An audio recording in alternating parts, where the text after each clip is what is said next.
The second talk is a stochastic geometry talk, wireless motivation. So it will be given by Sanket. So Sanket did his PhD in IT Campo, and then he worked with Martin Henke, and the work as a postdoc, and the work that present is joint work received from his time in Notre Dame University. And he's currently postdoc here, and interested in many wireless modeling questions. And his talk today will be about the meta-distribution. Okay. Thank you for the introduction, and it's a pleasure to be on this side of the seminar room. And yeah, so this talk comprises of two of my recent works jointly done with Professor Martin Henke at the University of Notre Dame. I also thank for him by letting me allow to use some of his slides in this presentation. So as the title reads, the talk is about the fine-grained analysis of wireless networks. So what I mean by fine-grained analysis is that we are interested in individual user performances. Now this problem is challenging because we know that these modern wireless networks are quite complex. You have a large number of users interacting with each other through the common medium, which is the wireless medium. Now the performance of one user depends on how the other users are behaving. So when most of the approaches in the previous literature, they have worked on kind of simulation or numerical approaches to this problem while it comes to calculating the individual user performances. But there has not been any crisp analysis for such individual user performances. So that will be the focus of my talk. And then related to these individual user performances, we introduce a new performance metric called the spatial outage capacity and connect the individual user performances in rate control in wireless network. And we will show that rate control is quite useful when it comes to improving the individual user performances. So this will be the outline of my talk. First, I will motivate why do we use stochastic geometry to model and analysis to analyze wireless networks. We will formally introduce this metric called the spatial outage capacity, and then we will analyze this spatial outage capacity for a class of wireless networks characterized by the Poisson bipolar networks. So you can see that Poisson bipolar networks is a kind of type of infrastructureless wireless networks, which could be ad hoc network, which could be a device-to-device communication network, it could be machine-to-machine communication network, or it could be a vehicle-to-vehicle communication network. And then we will see how rate control affects the individual user performances and show a connection between the individual user performances, which is characterized by the reliability of the transmission and the rate control. We have this typical scenario in a wireless network. So from the wireless operator's point of view, I want to squeeze or pack as many as user possible in a given resource, because the wireless resources are quite expensive, and like to use them efficiently, the operator might try to put a lot of users in the given area. But now what happens that since all these users are interacting with each other, now if you increase the number of users that are transmitting in a given bandwidth or given frequency, they cause a mutual interference. Now I'm talking to you and somebody comes, so many people come and they start talking to each other, that is going to cause an interference to our conversation. Now so this sort of raises a natural question: what is the maximum number of users that a network can accommodate per unit area, given that they satisfy a certain quality of service requirement? Now you put a constraint that I want to have a conversation that has some minimum quality, but I want to maximize the number of conversations that are happening in this room.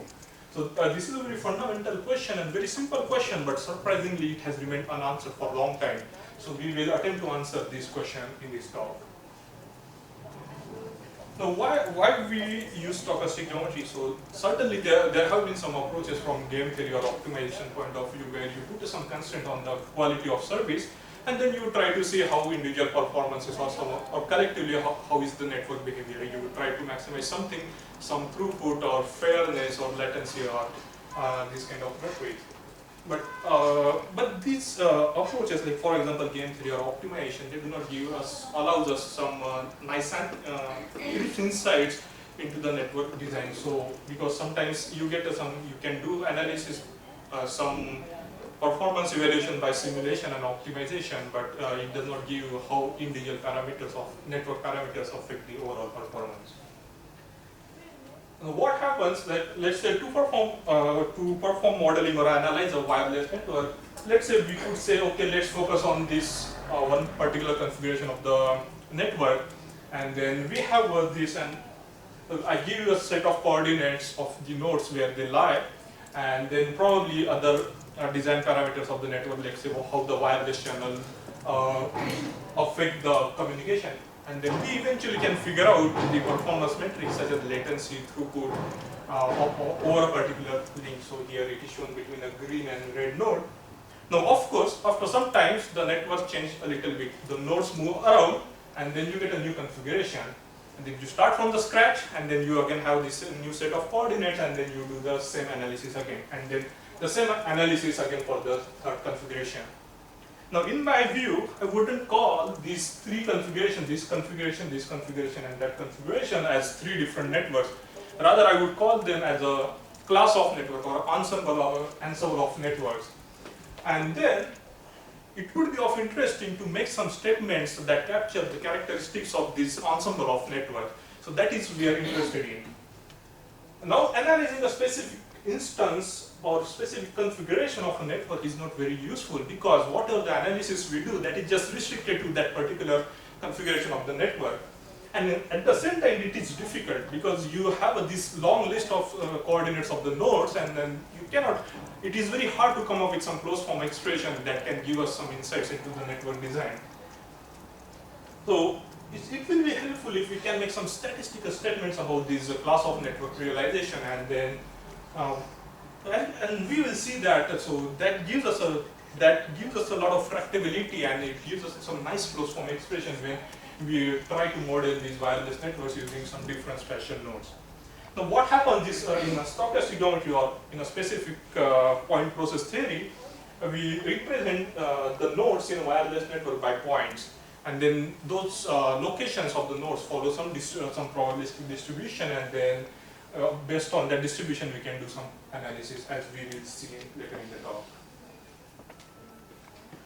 Now, stochastic geometry provides us some mathematical tools that allows us to make some statistical statements about the entire classes of wireless networks, as we discussed earlier, by averaging over all possible geometrical patterns of the nodes. So you have a performance metric in mind, and then you try to obtain that performance metric or analyze that performance metric by averaging all possible geometrical patterns of the nodes. Now, when the underlying model is ergodic, when the underlying point process that models the locations of the nodes is ergodic, the stochastic geometry yields the spatial averages, which are the expected values of the performance metrics of interest. For example, probability of successful transmission. Now, what I mean by spatial average, that okay, you have a network realization, there are the nodes distributed in this room, and then you calculate the performance metric at individual node, and then you take the network-wide average, and that average is called the spatial average. But this interpretation is valid when the underlying model is ergodic.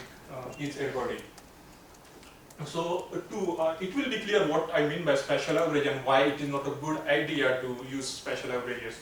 So I would like to point out here that the most of the analysis that has been done in stochastic geometry and applications in wireless networks, that the previous works, they have focused on the calculation of the spatial averages, and I will say that it's not a very good idea if it comes to individual user performances.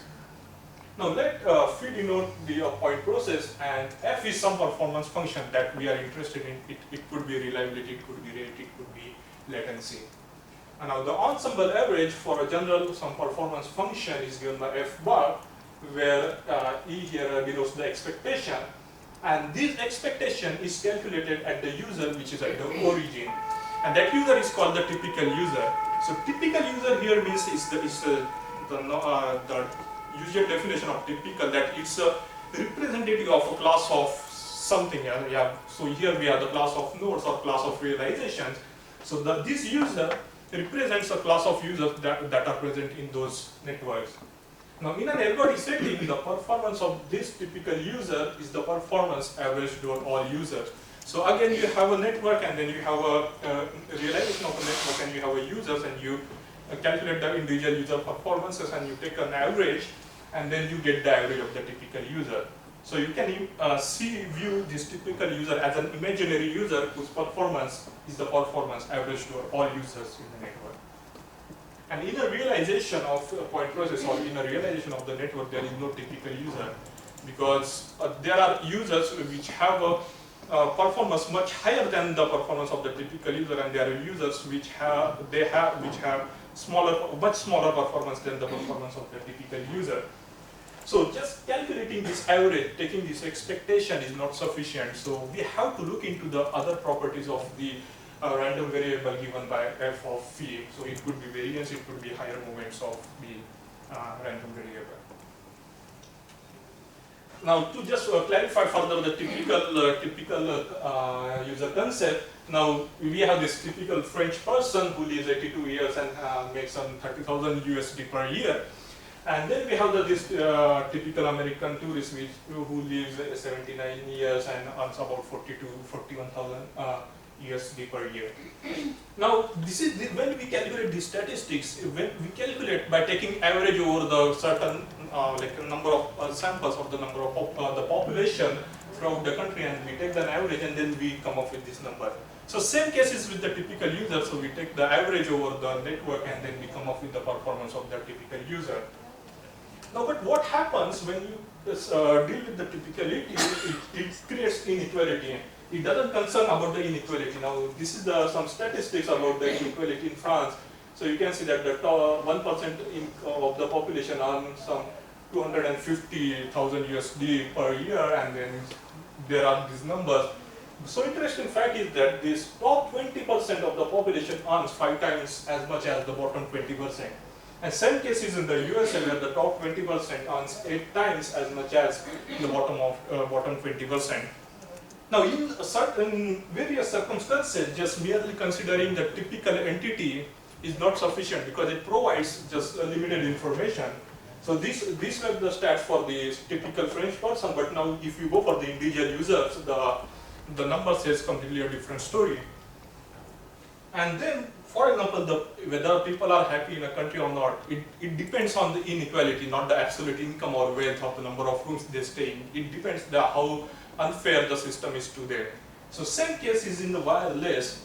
Whether a wireless user is happy or not, whether he is getting 1 Mbps or not, depends on whether other users are getting 100 kbps or 10 Mbps. So it depends on the relative income or the relative performance in a given network.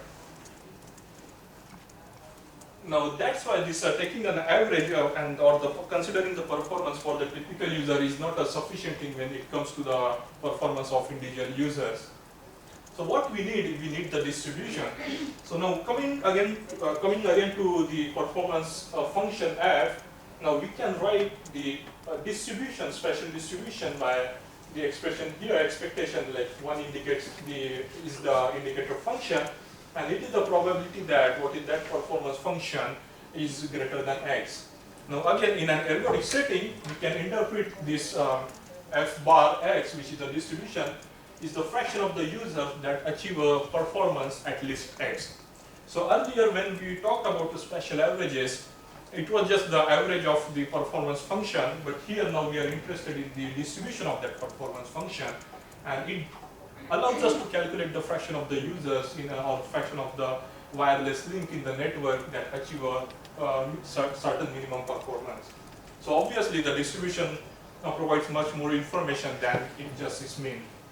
Now the interesting thing is that still this distribution is a spatial average. You still do by calculating the averages over the multiple users, but you have now another layer of the fineness here. So you go deeper and you have you can now talk about the link level performances when you talk about the distribution. And again, this is also calculated at the typical user. So yeah, means so again, so it's a layer within the layer, but we are now inside the layer, and then inner layer, and then we are calculating the individual user performances. And then we get the spatial average just integrating over the distribution. Now, key examples in wireless network is the signal to interference ratio distribution. Now, many key performance metrics in wireless, they depend on this ratio, which is the signal power, that is what is the desired power between power on the desired link, and what is the interference happening from other nodes. So, many key performance metrics in wireless networks, they depend on signal to interference ratio. Now, what do we mean by SIR distribution or signal to interference ratio distribution? So we define the signal to interference distribution by a small ps theta. So it is the probability that the SIR, which depend on the underlying point process, is greater than theta. So the SIR distribution of the typical user is the performance metric that corresponds to the average performance of all users. So we assume that the network is stationary and ergodic. Now when we have the ergodic setting, we can write this SIR distribution in this form. So we condition on the point process field, and then we calculate this quantity, and then we take the spatial average. Now, so we can see that this SIR distribution is just the spatial average of this conditional random variable given by capital PS theta, so which is just inside term of this earlier expression here. Now what happens here, we condition on the point process, and then we calculate the probability that this SIR is greater than theta. Now this conditional random variable capital PS theta captures individual user performances. So again we see the analogy, we have the users, we have realization of the network, and we define the performance of the typical user is the average of the performances of all users. Now here the SIR distribution is just the average of this conditional random variable or the conditional success probability here. And that's why we can interpret this conditional success probability as the individual link success probability. So we have many users in the network realization, and they have their individual link success probability, and then we take the average. Once we take the average, we get the SIR distribution. Now consequently, what happens here is that this mean small ps theta, this SIR distribution does not reveal any information about how individual user experience the wireless network. For example, we can have PS is equal to 0.8, so which is the mean. So SIR distribution takes the value 0.8 for some parameter. Now this 0.8 value can result from multiple cases. So for example, all users can have performance between 0.75 and 0.85, and still you can have the average 0.8. Or it could be possible that the 20% of the users are having performance only 0.4, while the 80% of users are having performance 0.9. Still the average is 0.8. So it does not talk about how individual user experiences in a wireless network when we consider only the mean here or the spatial averages or the small ps theta. So what we are interested is in the refined analysis, which is the distribution of this conditional random variable rather than just the mean of this conditional random variable. Okay, so when we talk about the distribution, we are able to characterize the disparity in the user experience, wireless user experience in the network. Now, for example, from a wireless operator's perspective, key design criteria is the performance of the 5% user. Now, what I mean by performance of the 5% user is that this is the performance level that 95% of the users achieve, but 5% of the users they don't achieve. So this is a very crucial criteria when it comes to the design of wireless networks. Now, if we go back to the previous example, the performance of the 5% user in the first case is 0.75, while in the second case, the performance of the 5% user is 0.4. So for this critical performance metric, if we have a different individual performances, the performance of the 5% user also changes drastically. So it's always a good idea to consider the distribution of the conditional success probabilities rather than just its mean. Now, now coming back to the original question, that what is the maximum number of transmission that can happen per unit area given a reliability constraint? So here density means the number of users or number of transmission per unit area. So this is a very fundamental question in wireless networks, because you want to have as many as users possible in a given area, but you don't want to. You also want to provide some certain minimum reliability or certain quality or minimum quality of service here. So that leads to a trade-off, and then because if you try to increase the number of users, that increases the interference and that reduces the quality of service, which you don't want. So there is an upper bound on the number of users that one can accommodate in a given area. So this is a open question in wireless networks. Now we try to answer this question by introducing a new quantity performance metric called the spatial outage capacity. So spatial means is something, it deals with the space, like how the nodes are distributed in the space. And then outage is our reliability constraint. So outage means that if I transmit and if I don't succeed, so I call that my transmission is in outage. So what is the probability that my transmission succeeds, or what is the probability that my transmission is in outage? So I want to have the outage probability as small as possible, or in other way, I want to have a success probability as high possible. Now, formally, we can define the spatial capacity deals with something maximum. So it's not an information theoretic capacity, but it's just something a maximum number. Now, for a stationary or ergodic point process model, where we have some parameter theta greater than 0 and some another parameter x between 0 and 1, the spatial outage capacity is defined by this expression here. So we take the supremum over lambda times p and some quantity f bar. Now where lambda is the intensity of the point process, so that is the number of users that are there present in a given area or per unit area of the network. And p is the fraction of the links that are concurrently active. Now it may be possible there are many people in this room, but not everybody is talking. So only some fraction of the users are talking at a given time. So that fraction is denoted by this parameter p. Now f bar is the fraction of the links in each realization of the point process or the network that have the signal to interference ratio greater than theta with probability at least x. So now what happens, so this is basically the number of users present. These are the how many of those users are active or they are transmitting, and then how many of these lambda times p. So this is lambda times p, we get the total number of users active in a given area. And then out of those, how many fraction of the users are successful? So this quantity here basically denotes the number of fraction of the users that are able to satisfy a certain reliability constraint or outage constraint. And then we get the quantity that the fraction of the density of the successful transmission by multiplying these three terms. Now there is a trade-off, as you want to have a maximum number of users in the given network.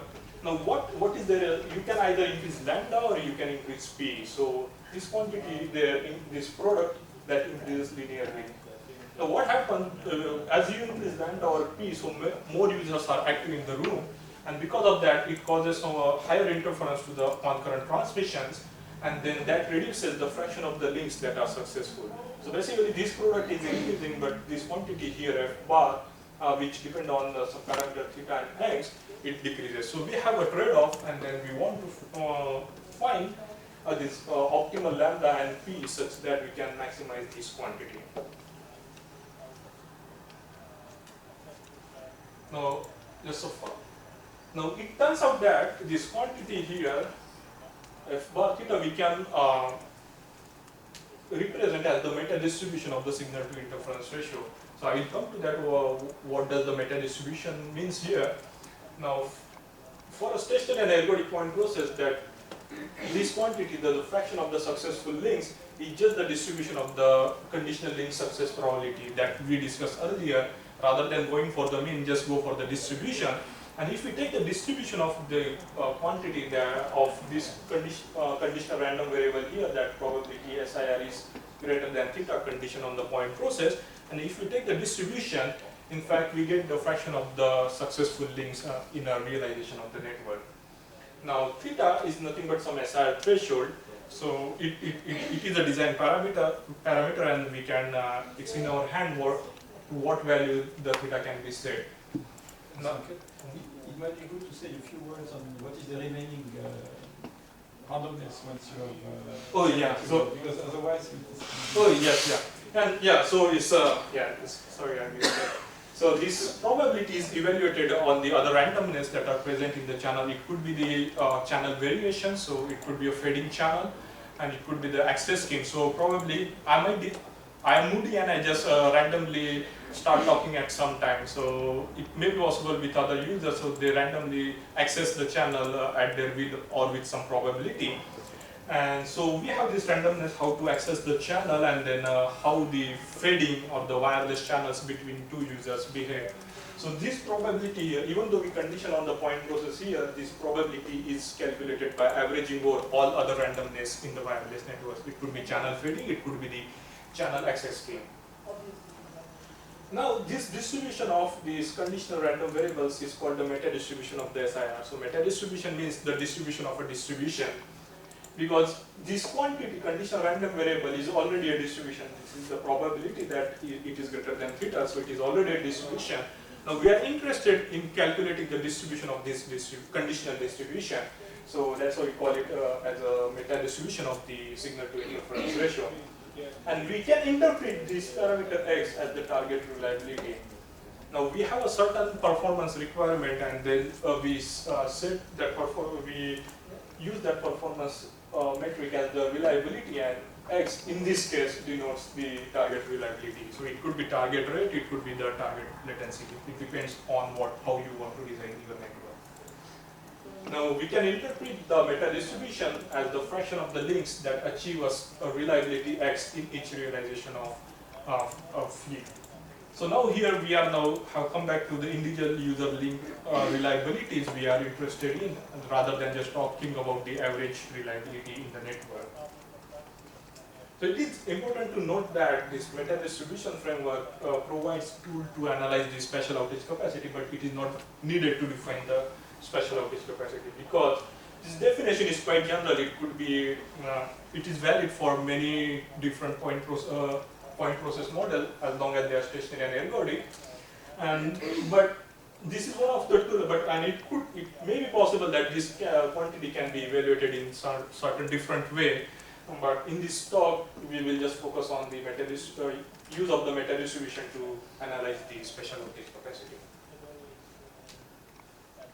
Now, and to gain some insights, we will focus on some particular network or particular wireless network. So we will focus in this talk about on Poisson bipolar network with Aloha random access. So in a Poisson bipolar network, the transmitter's location form a Poisson point process of intensity or density lambda, and then each transmitter is paired with a receiver which is located at fixed distance r. So that distance could be a random variable also, it can be changed, and then transmit with probability, and each transmitter transmits with probability p in each time slot. So here the channel access scheme is characterized by the Aloha, where each transmitter decides to transmit or not with probability p in each time slot. And then the signal to interference ratio at some receiver y is given by this expression. So here is the signal power and here is the interference power. And the signal power is given by the product of the channel fading random variable. So hxy here is the channel fading, some random variable which we call which characterizes the channel variations. And then L is the path loss function. So as I am talking to you, at some certain distance, the amplitude of the signal or the power of the signal attenuates and it propagates through the space. So this L denotes that path loss function. And this is a specific realization of a Poisson bipolar network. So we have multiple links. So red across denotes the transmitter, they are talking to view guides, and then we have a realization with intensity lambda is equal to 1 and when the distance is half. So what happens for this specific model, Poisson bipolar network? Now this histogram plots the individual link success probability. Now coming back to the performance of the typical user, which is the mean small pairs, is the same for all pairs of lambda and p. So density, we have a lambda is the density of the users and p is what is the probability that user is transmitting in a given time slot. Now if we have all pairs of lambda and p such that the product lambda p is constant, then for Rayleigh fading, where the fading random variables are exponentially distributed, and some path loss function is, then the mean success probability or the spatial average is given by this expression. So here we can see that this expression just depends on this product lambda times p, and then there are other parameters of the wireless networks. Now, but as this histogram shows here, we have the same mean here denoted by this dotted red curve here, so about 0.6. But now as we change, we keep the product same, but we change p and lambda, we get a completely different histogram. So these histograms denote the integer link success probability. So I have a network, I have the users that are present in the network, and then I calculate integer link success probabilities for a given lambda and p. So for two different set of lambda and p, I get a complete different distribution of link success probabilities. When p is small, the link success probabilities are concentrated around their mean, while when p is large, when everybody is transmitting, the link success probability are distributed over a larger region. So that shows that the only mean is not sufficient, but the distribution of the link success probability is important. Now, this is not a very important slide, but I just want to highlight here that when it comes to the exact calculation of the spatial outage capacity, it is not a very easy task, because we already have a general model that we are interested in integer link success probability, and because of the general model, we tend to lose some tractability. So the direct calculation of this quantity f bar, which is the fraction of the successful links, is impossible. So we can take an indirect route where we calculate the moments of the random variable, and the moment for the Poisson bipolar network. So the bth moment of this random variable is given by this expression here. Now then we can use the Gilpelage inversion to come up with the exact distribution of this random variable capital T is theta. So given by this expression, this is not a very tractable expression, and then we cannot get any insights from this expression. So what we do, we are interested in some practical relevant regimes. So where we can, so here if we plot numerically this, the density of successful transmission, so we get this 3D plot where on this axis we plot the transmit probability, on the other axis we plot lambda, and we see that there is some trade-off here, like if you increase the p or increase lambda, so there are some trade-offs, and the maximum happens at that point, which is called the SOC point, or the spatial outage capacity achieving point. Now, since in general case it's very difficult to gain some insights or gain some nice expressions, so we focus on some certain practically relevant regimes, which is the high reliability regime. For example, you take a vehicular-to-vehicular communication network. When a vehicle is talking to other vehicle, you want to have the reliability of their communication to be very extremely high, so it should be 99.9999%. So if we consider that, then we can surprisingly get very simple and very beautiful expression here. For example, so this is my target reliability here, so I want it to be as close as to 1. So basically my target outage probability is 1 minus x. Now as this epsilon goes to 0, the density of reliable links, or the number of reliable links per unit area, can be given by this expression here. So it's a very simple expression. We have a very general model, and given the fine-grained nature of the performance metric, so this is a surprisingly very simple expression. So we can see that as earlier we saw this in expression, this mean depends only on this product lambda times p. So lambda times p is a sufficient statistic to evaluate the performance. But now what happens when it comes to the density of reliable links, when it comes to the integer link performances, not only the product matters, because you can see that the exponent of p is raised to the power kappa, and then lambda is raised to power delta. So kappa depends on some path loss exponent we have. And so not only the product of lambda and p matters when it comes to integer user performances. Now then, we have to optimize over lambda and p and take the maximum to come up to obtain the spatial outage capacity. Now again, we get a very simple expression when you, after taking the supremum over lambda and p, we get the spatial outage capacity in the high reliability, where the target reliability is close to target outage probability is close to 0. Now, as we see that this special outage capacity and this is often for some finite lambda, but the very interesting fact is that the special outage capacity is achieved when P is equal to 1. So P is equal to 1 is that everybody is transmitting. So it is like saying that, okay, we are in this room and I want to maximize the number of legible conversations that are happening in this room. So to maximize that number, everybody should talk. So this is a quite counterintuitive reason, and that's why this going analytical, getting this closed form expression is quite useful. So it's saying that if you want to maximize the number of successful links in a wireless network, then everybody should transmit. Nobody should stay aside. At the same time, does that not also imply that there is nobody in the room? Everybody is talking, but there is nobody. No, it's not a trivial case. So we have a certain lambda, so there are some finite number. So for example, let's go to this 3D plot. So here also, the maximum is obtained at P is equal to 1. Yeah, but now you see there is some finite lambda, so there are some number of users present in the system. So I will come why this counterintuitive result is not very clear in the first side.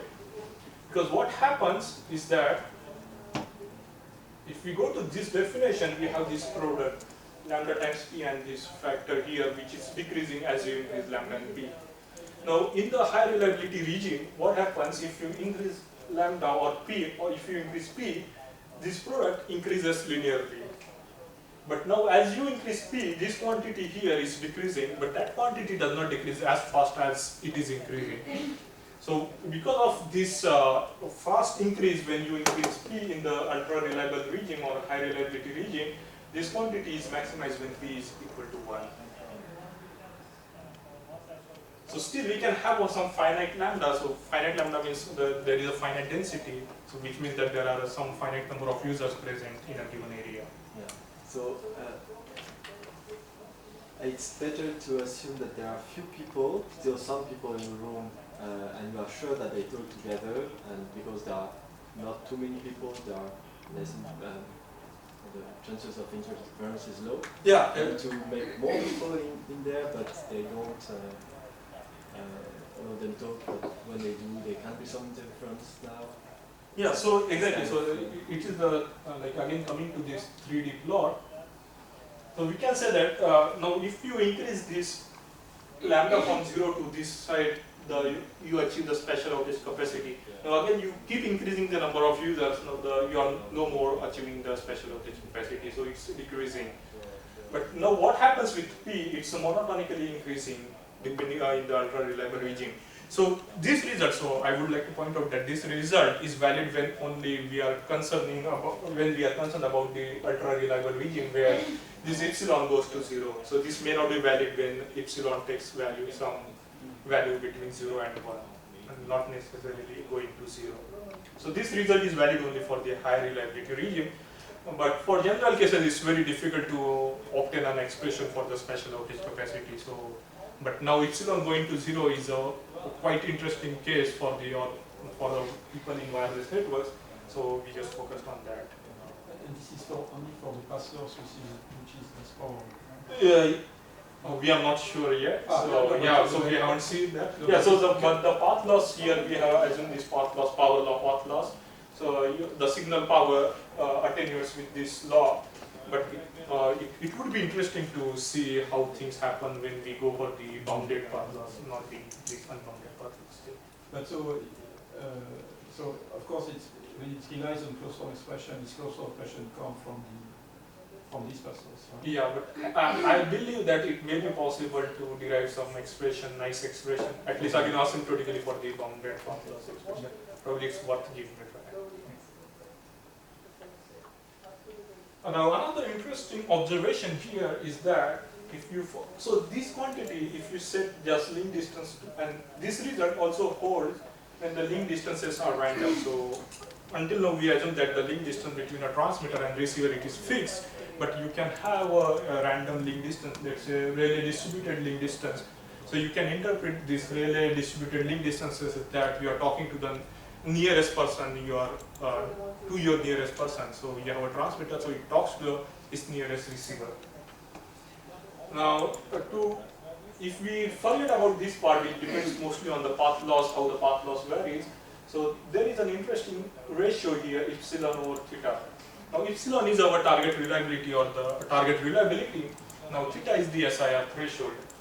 Now we can interpret this SIR threshold, we can connect it to the rate of transmission. So basically the rate of transmission is can be given by this log 1 plus theta. So theta is the SIR threshold. Now when this ratio epsilon to theta, so there is an interesting rate reliability trade-off because this theta characterizes the rate of transmission and epsilon characterizes the reliability. Now if I speak very fast, it may be possible that what I am speaking is not legible. So even the rate is high, the reliability of the communication or conversation is small. So this ratio here, epsilon to theta, shows this trade-off between the rate and reliability. And when theta is small, you can approximate, you can asymptotically, this is equal to theta. So what happens, you can achieve a 10 times higher reliability by just lowering the transmission rate by a factor of 10. So this is also another aspect like where you can improve the reliability, whether you want to have a higher rate. So higher rate also characterizes the latency of the communication. So what is the latency? And if the rate is higher, the latency of the communication is small. Now for r is equal to 1 and when the path loss exponent is 4, the spatial outage capacity in the high reliability region takes very small, and then f bar, which is the fraction of the successful links, is equal to 0.6. So it just comes to the some constant. Now one can argue here that okay, it's fine, I want to maximize the number of successful transmission, but how many of them are successful? Now this is precisely this quantity showing here. When you go in the ultra high reliability regime, and for certain network parameters, only 60% of the links are successful, not all of them. So which is not very desirable. So you are achieving certain reliability and you are maximizing the number of transmissions, but out of total transmissions, only 60% of the transmissions are successful, which might not be desirable from the network point of view or from a user point of view. Now, so the related question is, can we make it 100%? It's too much to ask, but it seems that it's possible to do that by using the rate control. Now, for alpha is equal to 4, for the path loss exponent 4, only 60% of the links met the target reliability, though we could maximize the number of transmissions that could meet the reliability, but the fraction of the transmission that could meet the reliability is still 60%. Now, that target reliability is we fixed to 1 minus epsilon, which was given by this conditional random variable capital PS theta. Now, so the question of interest here, can we make it 100%? So one simple way to do is to have a rate control. So every transmitter, every individual transmitter adapts the transmission rate according to its surrounding. Now in rate control, what happens that I'm transmitting at some rate, but I'm not meeting the target reliability. So what I do, I reduce my transmission rate so that the reliability performance increases, and I keep reducing the transmission rate until I meet the target reliability. Now what happens, how it is connected?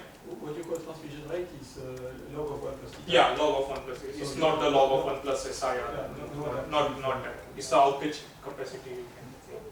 Yeah, so this SIR, this transmission rate, so we define the transmission rate when for unit bandwidth, the rate of transmission is related to the SIR threshold theta that we saw here plays an important role, is connected to the transmission rate through the spectral efficiency as log of 1 plus theta. So you increase the theta, you increase the transmission rate.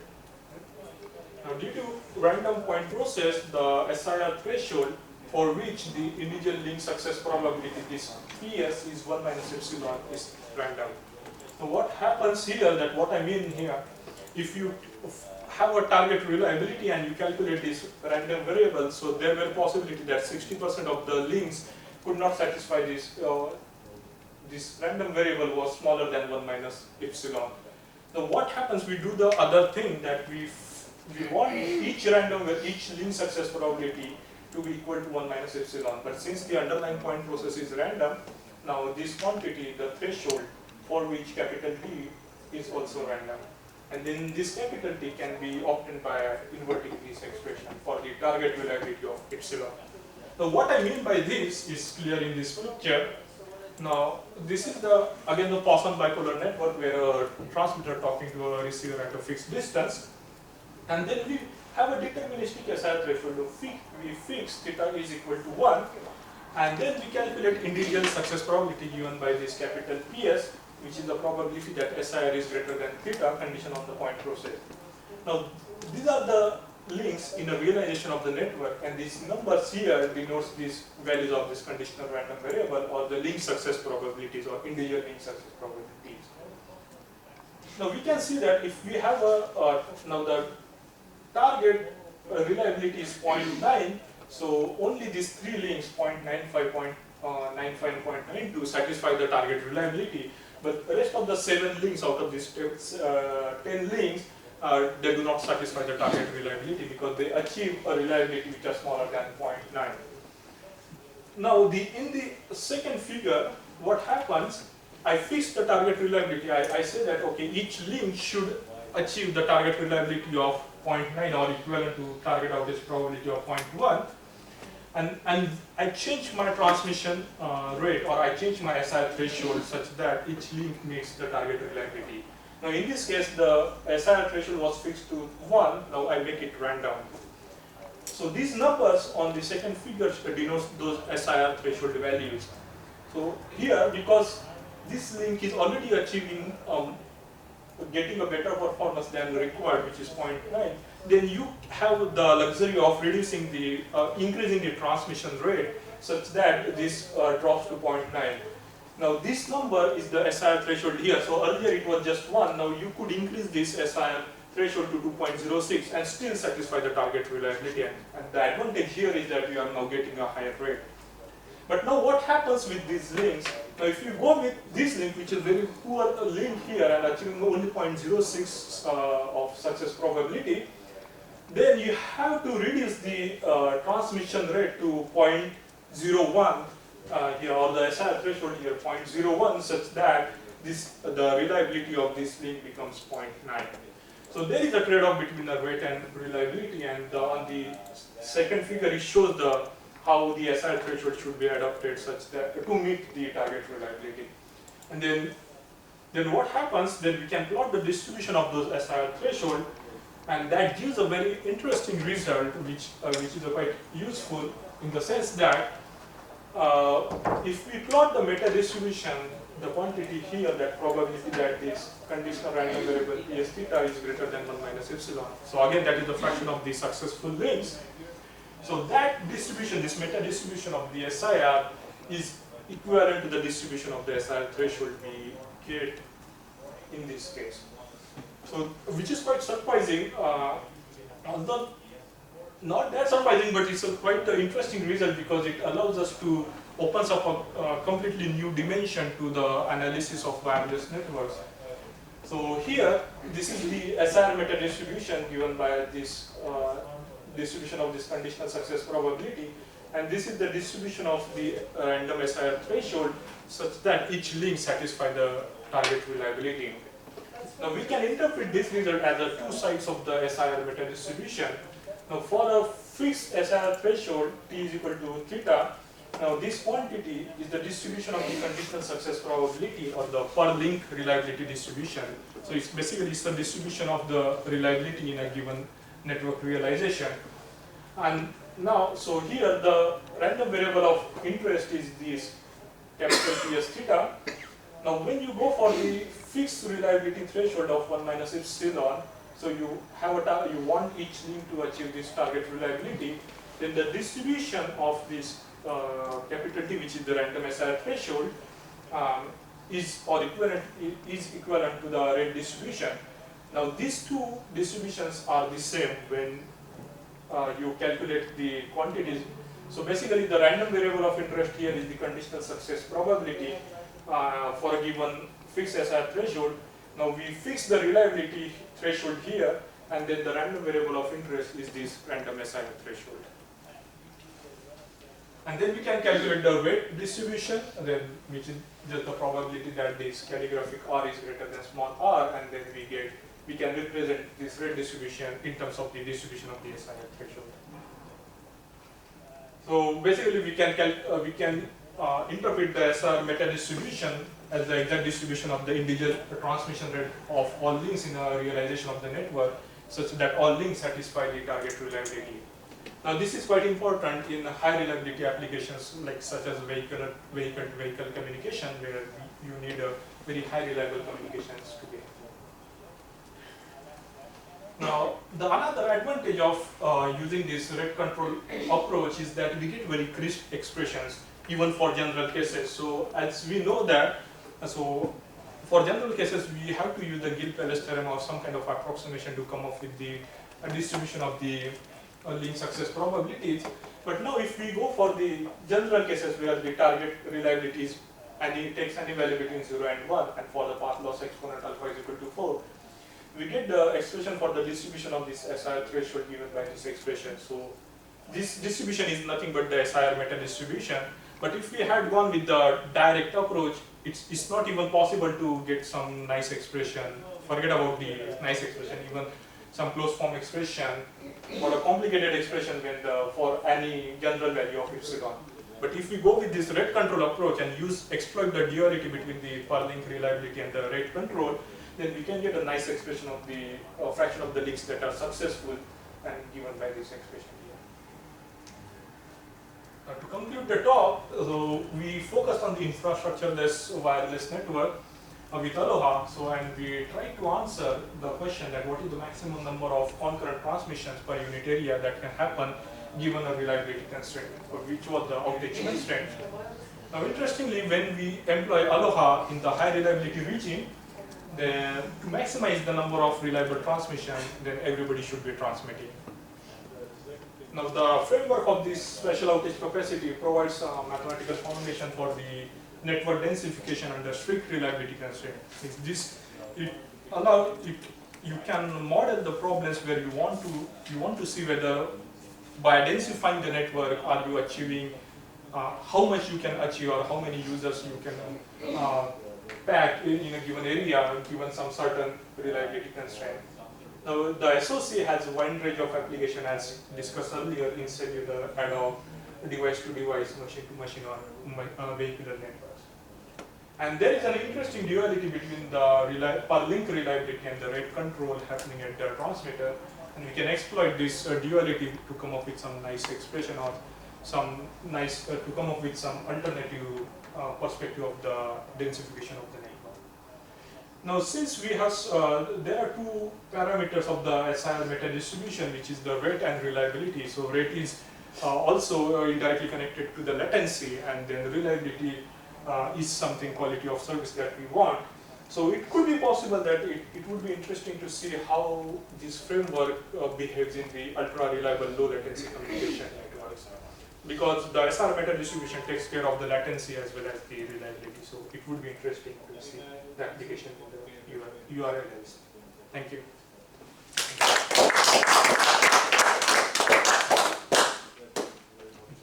Questions?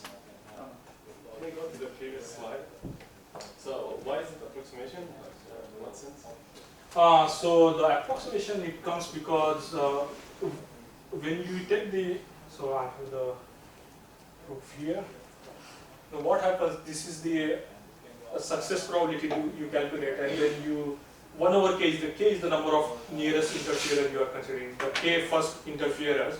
Now you, to get a, because we have this product form whenever we use the Poisson network. Now, and we cannot, and we are interested in calculating the closed form expression of this random variable t. So to get a closed form expression, we replace the geometric mean by the arithmetic mean. So that approximation comes from replacing this product by the summation. So do you know when this approximation is tied? Yeah, so it's tied when epsilon goes to 0. So we get the exact expression of the. So because what happened, this inequality becomes equality when epsilon goes to 0, because these values goes to 0 and it's just product of 1 and sum of average of 1 over k or 1 k. So, I was just curious because like in the last slide you mentioned this for any epsilon.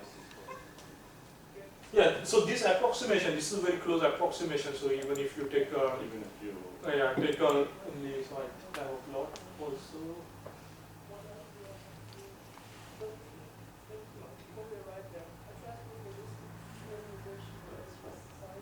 Yeah. So, yeah, so this is an exact expression when epsilon goes to 0, but we have a value between epsilon 0 and between 1, so you get some approximation. But if you go with the SIR meta distribution frame direct calculation, you cannot even get such a simpler expression, even approximate expression. Could you get more error terms? Could you get an asymptotic expansion when epsilon goes to 0? Asymptotic? Expansion, more error terms. So here you are telling us the first estimation of f is this term, this error function term. But then you could have maybe another error term. Yeah, in fact, that is how this result is. So I did not mention the proof here. So now this is what happens. So this is an exact expression. Yeah. So it is in this product form. Now when I use the inequality between geometric mean and arithmetic mean, so I get these terms, k terms. And now I let this k go to infinity. So then in that case, so from the wireless network perspective, this k denote the nearest interferer. So first nearest interferer, second nearest interferer to my receiver. Now as I let k go to infinity, so I basically get the two-dimensional Poisson bipolar network, which is the original wireless network. So in fact, I do the expansion here with this thing. Or you are seeing the expansion of that error function there. This one. Expansion of this thing? No. I mean, when epsilon goes to 0, how to explain? This is the dominant term, it might be Yeah. expansion with the Yeah, second term. so we get the exact expression here. So for epsilon goes to 0, so we have the exact expression here. Yeah, okay, so, this is the exact expression, so you can say f is equal to that times 1 plus a function of epsilon that goes to 0, right? Yeah. Could you get a better expression for this function of epsilon? And then do it again and again and again because it's often. first order, second order. Yeah, that's an interesting thing. And So, that way, if you have epsilon that is not going to 0 but between 0 and 1, maybe you can say, oh, I use more terms and then hopefully it's a better approximation. right. Yeah, so I haven't given that thought, but it's an interesting thing.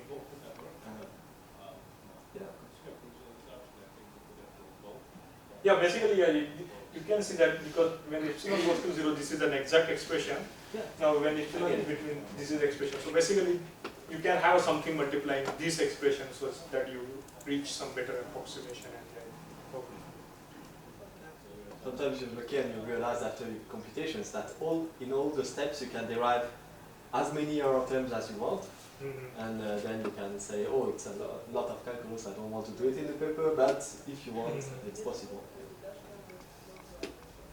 Always a nice notion. Yeah. You alluded to the cellular case. I mean, were there any serious analysis of what happens in if you take Poisson for the cellular case?